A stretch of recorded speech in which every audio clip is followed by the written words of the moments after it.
जीवन में हमेशह एक ॿिए खे सम्झण जी कोशिश कयो, परखण जी न कयो।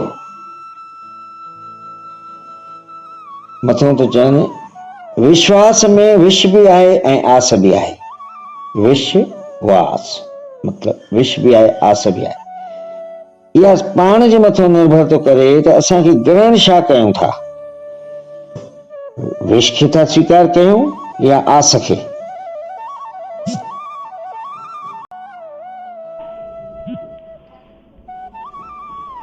कंहिंखे ग़लति सम्झण खां पहिरियों हिकु दफ़ो हुनजी परिस्थिति सम्झण जी कोशिश ज़रूर कजो, छो त पूर्ण विराम केवल अंत न थींदो आहे, नए वाक्य जी शुरूआत भी आहे।